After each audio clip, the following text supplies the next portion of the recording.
Wa ikhwani, amma ba'd. Alhamdulillah kita senantiasa panjatkan rasa syukur kita kepada Allah Jalla Jalaluh karena berkat limpahan nikmat serta taufiknya pula lah kita dapat diberikan kembali oleh Allah untuk bersama-sama berkumpul dalam rangka menuntut ilmu pada siang hari ini. Salawat serta salam semoga senantiasa Allah selalu limpahkan kepada junjungan besar sauri toladan kita semua Nabi Muhammad sallallahu alaihi wasallam beserta para keluarga beliau, para sahabat serta orang-orang yang senantiasa berada di jalan beliau hingga akhir kiamat kelak. Kembali kita membahas kitab Riyadhis Shalihin min kalami Sayyidil Mursalin yang ditulis oleh Imam Abu Zakaria Yahya bin Syaraf An-Nawawi atau yang lebih dikenal dengan nama masyhurnya Imam An-Nawawi rahimahullahu taala. Melanjutkan pembahasan yang kemarin, yaitu masih di dalam bab al-amru bil ma'ruf wan nahyu anil munkar, memerintahkan kebaikan dan mencegah kemungkaran. Kita masuk sekarang pada hadis yang keempat yang insya Allah akan ulun bacakan.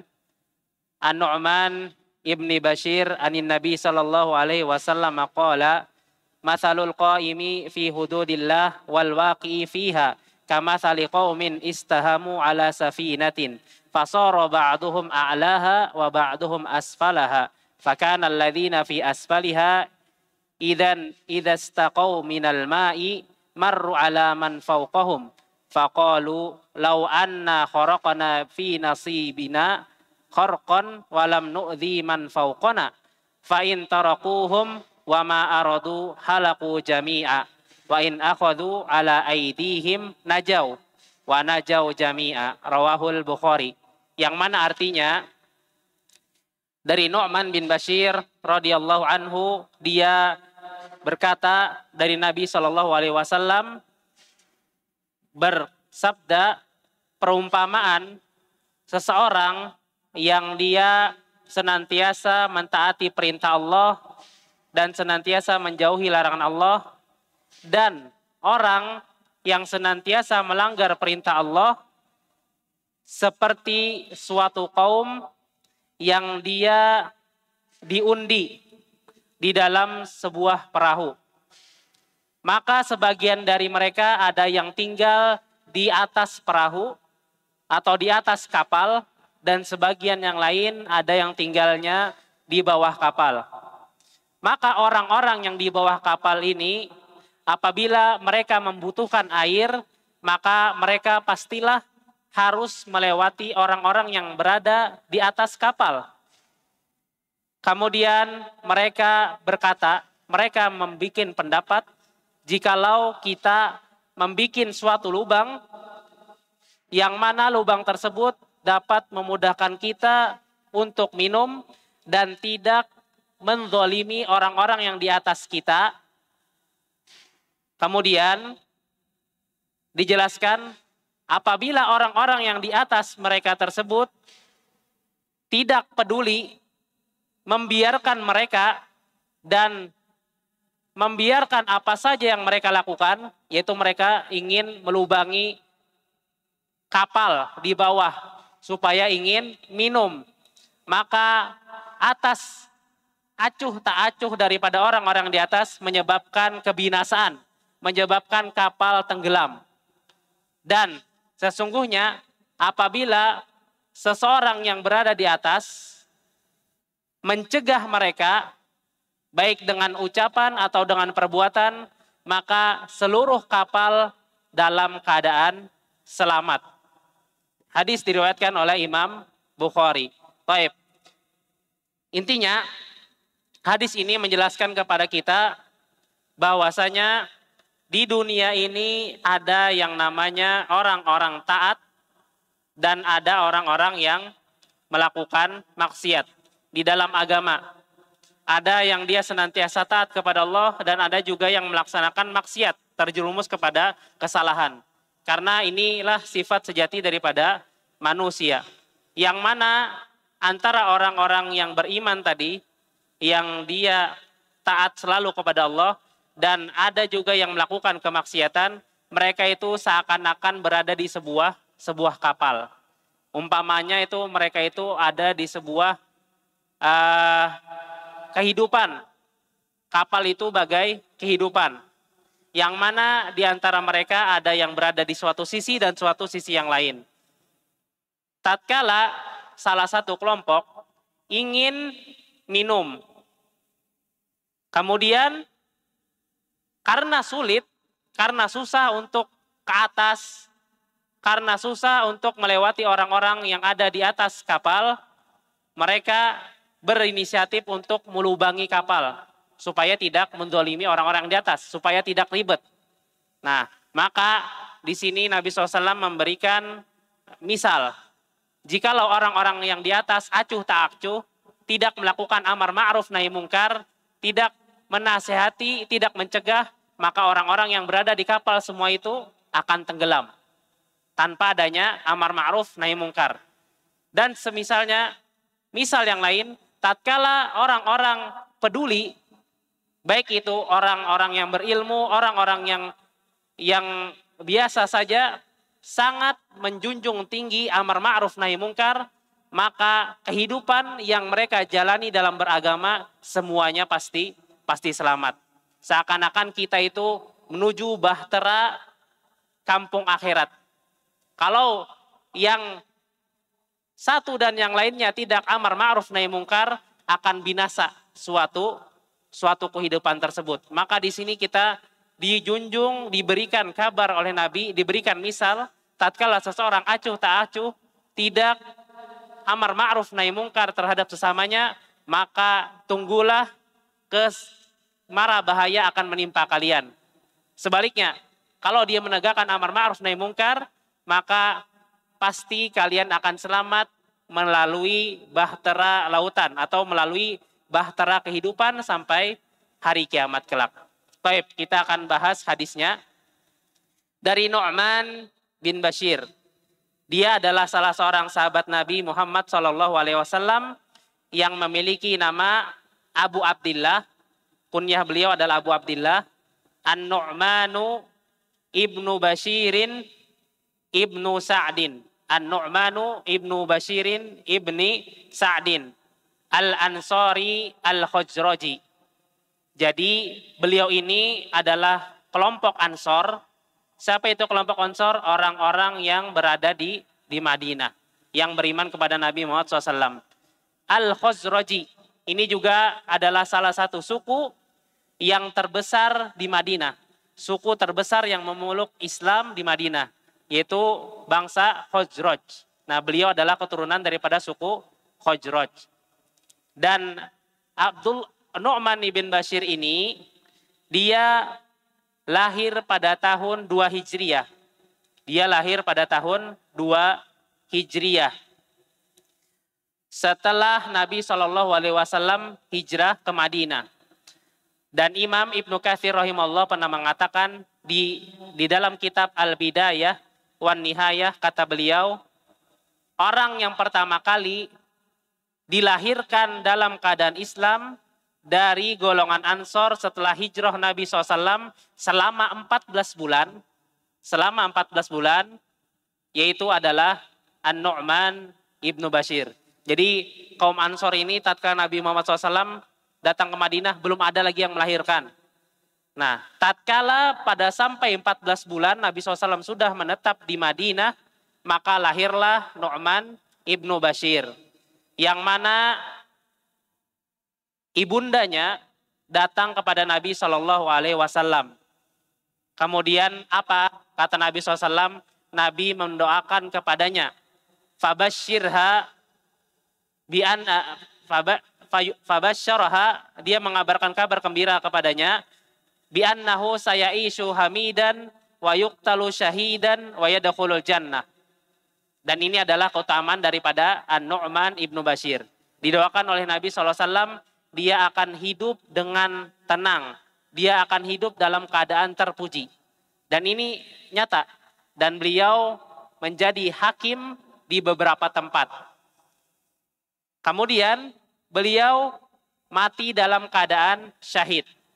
Dan ini juga bukti nyata. Beliau meninggal dalam keadaan berperang. Kemudian wa yadkhulul jannah. Dan Nabi SAW memberikan kabar pasti ini adalah salah seorang yang masuk surga. Jadi Nu'man bin Bashir ini diberikan doa atau memiliki keutamaan, yaitu dia hidupnya akan tenang, akan terpuji, akan baik, dan meninggalnya dalam keadaan syahid, dan dia akan masuk ke dalam surga. Dan ini menurut yang diriwayatkan di dalam kitab Al-Bidayah wan Nihayah yang ditulis oleh Imam Ibnu Katsir rahimahullah.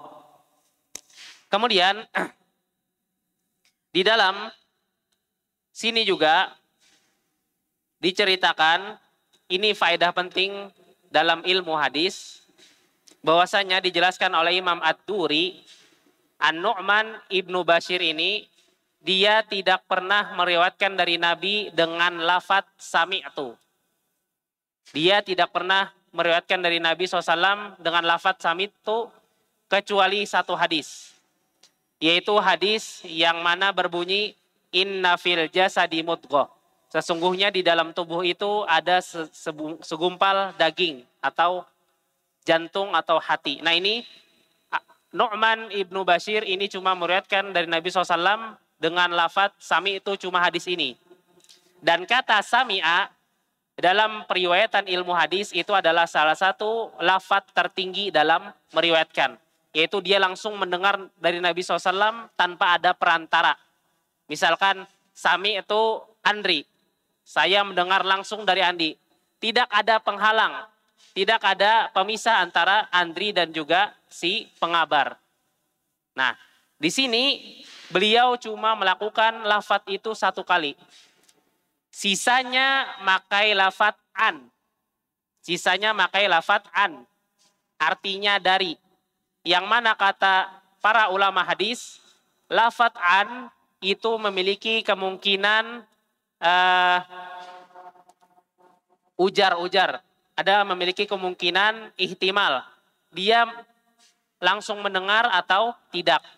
Kalau an itu umpamanya misalkan ulun berkata, kemudian misalkan Mas Andri menyampaikan kepada siswa. Nah siswa ini langsung menyebutkan dari ulun, tanpa meriwayatkan dari Mas Andri. Nah ini disebut pakai lafadz an. Ada kemungkinan suatu rawinya dibuang dari periwayatan. Nah tapi kalau masalah an, di dalam periwayatan sahabat ini masih diterima. Kalau sahabat meriwayatkan pakai lafadz an, ini masih diterima hadisnya. Tapi kalau tabi'in dan seterusnya itu harus diteliti dulu. Apakah dia seorang mudallis atau tidak? Ini sekedar faedah tentang ilmu hadis. Jadi An-Nu'man ibnu Bashir ini meriwayatkan dari Nabi SAW cuma satu kali memakai lafadz sami'tu. Kenapa demikian? Karena beliau adalah salah seorang sahabat yang kecil. Beliau lahir pada tahun 2 Hijriah. Sedangkan Nabi SAW wafat pada tahun 11 Hijriah. Yang mana disebutkan umur beliau tatkala Nabi Muhammad SAW meninggal umurnya 9 tahun atau 8 tahun. Inilah sebab kenapa beliau meriwayatkan pakai lafadz sami'tu cuma satu kali. Langsung mendengar dari Rasul. Cuma satu kali. Adapun sisanya memakai lafadz an. Yang di sana memiliki kemungkinan ada perawi yang lain mengabarkan sebelum beliau. Jadi misalkan An-Nu'man bin Bashir sebelumnya itu misalkan Umar. Sebelumnya itu misalkan Aisyah. Kemudian dari Nabi SAW. Jadi ini sedikit faedah tentang ilmu hadis. Yaitu berkenan dengan An-Nu'man ibnu Bashir. Dia karena kecil, karena umurnya muda, masih anak-anak, makanya dia meriwayatkan dari Nabi SAW pakai lafadz sami itu cuma satu kali. Dan ini disebutkan oleh Imam Ad-Duri. Taib. Langsung saja, beliau mengatakan, di sini makanya pakai an. Anin Nabi, dari Nabi SAW. Qala, dia berkata, Nabi SAW bersabda, perumpamaan seseorang yang mengerjakan perintah Allah dan seseorang yang melanggar perintah Allah itu di dunia seakan-akan dia itu dalam keadaan suatu kapal, berada di suatu kapal dan diundi. Apakah dia itu mengalami kebaikan atau keburukan? Nah, di sana inti daripada hadis ini yaitu Imam Nawawi rahimahullahu taala ingin menjelaskan kepada kita keutamaan daripada amar ma'ruf nahi mungkar. Keutamaan daripada amar ma'ruf nahi mungkar. Dan ini adalah sebab datangnya hadis ini di dalam bab. Imam Nawawi memang ingin mengabarkan kepada kita semua bahwasanya orang yang melaksanakan amar ma'ruf nahi mungkar, maka Allah akan memberikan keselamatan baginya dan juga orang-orang muslimin seluruhnya. Jadi kita lihat apabila negara kita tentram, desa kita tentram, berarti di sana masih ada ditegakkan amar ma'ruf nahi mungkar. Masih ada ditegakkan amar ma'ruf nahi mungkar. Tapi sebaliknya, tatkala seseorang di desa tersebut, di negara tersebut atau daerah tersebut tidak melakukan amar ma'ruf nahi mungkar, maka apa? Akan celaka, akan binasa. Sebagaimana yang diumpamakan Nabi SAW, tatkala seseorang ingin melubangi kapal, ingin membocori kapal, kadeda yang melarang, kadeda yang menegur, kadeda yang mencegah, baik dengan perbuatan atau dengan lisannya, maka apa yang terjadi? Orang-orang yang senantiasa taat dan orang-orang yang melakukan kemaksiatan, semuanya akan binasa, semuanya akan tenggelam. Dan ini sesuai dengan firman Allah Azza wa Jalla di dalam surah Al-Anfal ayat 25, wattaqu fitnatan la tusibanna alladziina zalamu minkum khassah. Dan takutlah kalian terhadap musibah, suatu cobaan yang tidak menimpa orang-orang zalim di antara kalian secara khusus. Tidak cuma menimpa orang zalim saja. Pemahaman yang dapat kita ambil dari sini, dari ayat ini, yaitu orang-orang yang tidak zalim akan mendapatkan musibah juga lantaran apa? Lantaran dia tidak menegakkan amar ma'ruf nahi mungkar. Melakukan kemaksiatan, melakukan keburukan di suatu daerah, tidak di sana ditegakkan amar ma'ruf nahi mungkar, maka akan celaka. Tunggu saja kecelakaannya. Baik orang-orang yang taat kepada Allah atau orang-orang yang melakukan maksiat. Ini berdasarkan ayat dari Al-Quran dan juga misal dari Nabi SAW. Bila tidak menegakkan amar ma'ruf, maka tunggulah kebinasan yang akan didapat oleh orang-orang tersebut. Kemudian hadis ini memberikan kita pelajaran, diantaranya tadi yang pertama. Yang kedua adalah di dunia ini Allah Azza wa Jalla menciptakan orang-orang yang taat dan juga orang-orang yang melakukan maksiat. Di dunia ini juga Allah menciptakan orang-orang yang beriman dan orang-orang yang kafir. Bagaimana cara orang beriman, bagaimana cara orang yang taat kepada Allah selamat dunia akhiratnya, yaitu dia jangan lepas dengan amar ma'ruf nahi mungkar. Bisa saja dialah salah seorang yang menegakkan amar ma'ruf nahi mungkar. Kalau tidak ada, maka tunggulah hukuman dari Allah Tabaraka wa Ta'ala. Taib, yang kedua. Yang kedua adalah sepantasnya, seyogianya orang yang berilmu itu memberikan contoh dengan sesuatu yang bisa dipahami. Seyogianya seseorang pengajar atau guru itu memberikan contoh kepada murid-muridnya, kepada kaumnya dengan sesuatu yang bisa dipahami dan dirasakan. Yang bisa dipahami dan dirasakan. Karena zaman dahulu mereka juga melakukan apa? Pelayaran, melakukan bersafar dengan kapal. Maka ini mudah untuk dipahami orang-orang zaman dahulu. Alat transportasi mereka adalah kapal. Jadi Nabi SAW mengumpamakan orang yang tidak melakukan amar ma'ruf nahi mungkar yang ada di suatu kapal bisa dua keadaan. Dibiarkan tenggelam, bila kada dibiarkan ditagur maka akan selamat sampai tujuan. Nah, sebagaimana lagi contoh yang lain, ada orang Badui datang kepada Nabi Shallallahu Alaihi Wasallam bertanya, ya Nabi Allah, yang mana maknanya kenapa anak ulun lahirnya awaknya hirang, sedangkan ulun dan mamanya itu putih. Nah, Nabi SAW langsung memisalkan dengan sesuatu yang dapat dipahami dan dirasakan, dialami dan dirasakan. Pian punya unta lah, inggih jar. Kemudian apa? Warna unta pian apa? Merah. Adalah juga warna yang lain, warna hitam dan putih, coraknya atau semisalnya. Inggih ada ajar. Kemudian Nabi SAW mengatakan, kenapa demikian? Kenapa demikian? Ada yang corak putih, ada corak hitam. Bisa jadi itu karena nasabnya, wahai Rasul SAW. Nah, jar Nabi, itu bisa saja anak yang engkau hasilkan yang berwarna kulit hitam itu bisa nazala bihi arq, karena keturunan nasab. Bisa saja kakeknya hitam, bisa saja acilnya atau pamannya hirang dan semisalnya. Maka Nabi SAW memberikan misal dengan sesuatu yang mudah dipahami dan dirasakan, dialami. Sebagaimana tadi, yaitu orang-orang dahulu alat transportasinya untuk bersafar dengan kapal. Maka Nabi SAW memisalkan dengan sesuatu orang yang apabila tidak amar ma'ruf nahi mungkar, maka kapal tersebut akan tenggelam apabila memiliki sifat acuh tak acuh. Taib. Kemudian yang selanjutnya yaitu bahaya orang yang egois atau tidak melihat sekitarnya, acuh tak acuh akan hal sekitar.